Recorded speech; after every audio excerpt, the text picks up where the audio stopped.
5 years ago, I started working out like everyone else, just hoping to look better on Instagram pictures and, impress the guys and attract the girl. Back then, I felt skinny, underpowered, and socially anxious. I knew nothing about macronutrients, exercise science, or even what real quality sleep was. And yet, 5 years later, not only has it completely transformed the way I look, but it has also profoundly changed my lifestyle and mindset for the better. And so today I want to share with you the 4 most valuable lessons and insights I've learned since I started lifting at the age of 19, so you can get ahead in your own transformation and follow through. Get your sleep right if you want abs. The first piece of insight might sound generic, but trust me, it is still incredibly underrated. Like most 20-year-olds, I started working out just for the lifting part. And in my mind, all that mattered was going to the gym, lifting a bunch of heavy stuff, and then the hard work was done. I could move on with my life and not worry about it anymore. And at the time, my sleep was really chaotic. I was a student, I was in university, I wasn't consistent. I was scrolling up until 2 in the morning or going out just to escape the boredom. And I had no idea how much poor quality sleep was holding back my progress. In fact, I didn't progress much during my first year of training.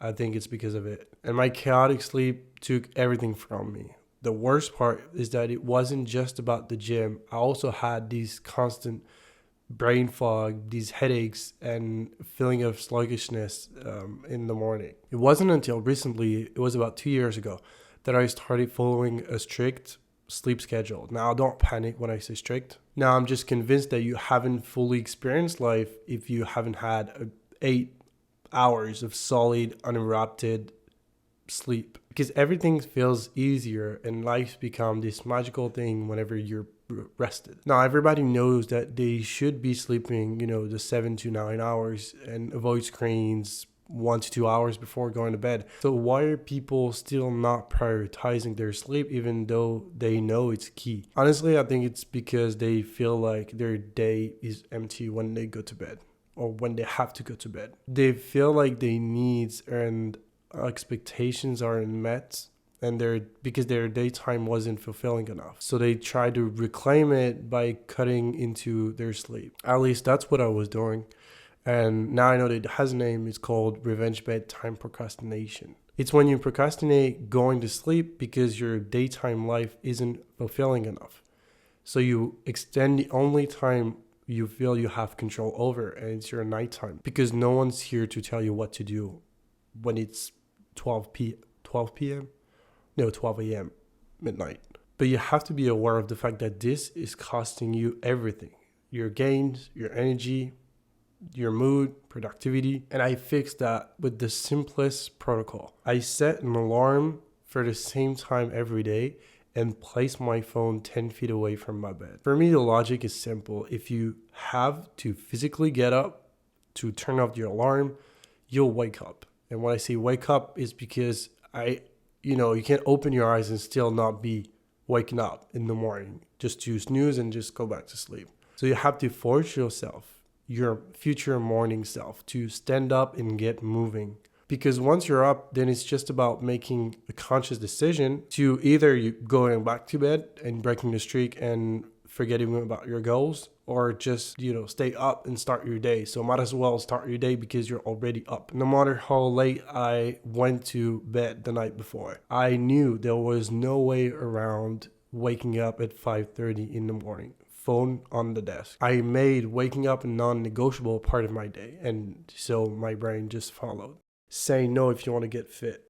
Now, the usual question that follows is, but if you wake up at 5:30 every morning, that does mean that you have to go to bed at 9 or 10 in order to feel great, right? So how the hell are you supposed to have a social life if you go to bed at 9? That's exactly what I used to ask myself. I was scared that if I cut down on the only time I had control over, I'd have no life left. In order to answer that question, let's come back to your goals. What is the main goal? What is it that you're trying to accomplish? And here I'm specifically talking to my 19-year-old self. What is it that you're trying to do? Do you want to get disciplined, get in shape, and build your business? and be proud of what you're doing? Or do you want to be known as the party guy who doesn't need sleep after a night out and just shows up to class just to sleep with his head on the table? What matters most? Because I can't see any positive reason to ruin your sleep, your health, and your gains, except for the feeling of being socially accepted, which in the end doesn't even really matter. Doesn't matter because deep down you know it just doesn't feel right. You're going out to escape the loneliness, not because you're truly enjoying it. You're just trying to convince yourself that you are, and it doesn't even work. Now, don't get me wrong. I'm not saying that you shouldn't have a social life. Having a tribe is a primary need, and humans have thrived because of that. But we often forget that if you don't choose your tribe, you will be assigned one. And if you're in a situation like I was, most people around you aren't the type of people you aspire to become. They don't engage in actions that you find meaningful, and they're not the ears you'd whisper your secrets to. And if this is the case, if you know you aren't surrounded by the right tribe, then I need to tell you that you don't have to force yourself to go out. You don't have to put a fake social mask on, and you don't have to do what they do just to feel accepted. Because the truth is that these people are most likely not going to be the long-lasting friendships you wish they were. And that's okay. It doesn't mean that they're bad people. It just means you belong somewhere else. And if you had to take anything from this video, one thing from this video, it would be to not spend your 20s living a fake life just for social validation. It's not worth it. Again, if your goal is to get in shape, lead a healthy lifestyle, and be productive, you will have to say no to these opportunities, which will translate into distractions that drive you off track. So narrow down, focus, learn how to say no, stay home, open a book, stop answering messages for a few hours, fall asleep at 10 p.m. because you're exhausted from your workout. Just because you're alone doesn't mean that you're missing out on anything important. This will be meaningful to you, even if it looks boring for the outside world. Because by doing that, you're actively working on yourself and moving toward your goals. At the end of the day, self-priority is what will lead you to your goals. And once you realize that, you'll start prioritizing your sleep, your nutrition, and your training over an unfulfilling social life. Don't try to reinvent the wheel. When I started lifting, I didn't know anything about exercise science. Like many, I underestimated the complexity of going to the gym. And in retrospect, this is something I notice in the gym every day when I coach, especially among my beginner clients. They mistake accessibility for simplicity. Just because going to the gym is very accessible, because nowadays you can just start training at 16 for $20 a month or something like that. This doesn't mean that it's easy to do well. Like any other sport, you'll need hours and hours of practicing the same motions to get better at it. The problem is people think that since the gym is easy to access, it cannot be that hard to master. And that's where they're wrong. And in doing that, the danger is to set unrealistically high expectations for yourself. You have to remember that people do PhDs in exercise science for a reason. This is not easy. The reality when you start working out is that you don't know half of what you need to know. And that's okay. It just means that you have to stick to the fundamentals. And here are the most important things you need to know about training. First, the quality of your technique is the most important variables in your training, and you can always improve it. Second, you need to build the right mind-muscle connection to feel and contract the correct muscles when training. Third, you need to strive to do better at each session, whether that means perfecting your form, slowing the tempo, adding reps, or increasing the weight. You have to apply more attention to the muscle than last time for them to grow. This is also known as progressive overload, and stick to a structured routine. You have to organize your training with a workout plan that you follow in order to be able to monitor your progress effectively. That's it. For your first year of training, when it comes to just the gym, I would just hold on to these 4 concepts. And here I'm not talking about nutrition or recovery. Don't try to reinvent the wheel. Just follow what has been working for decades. There is no hack.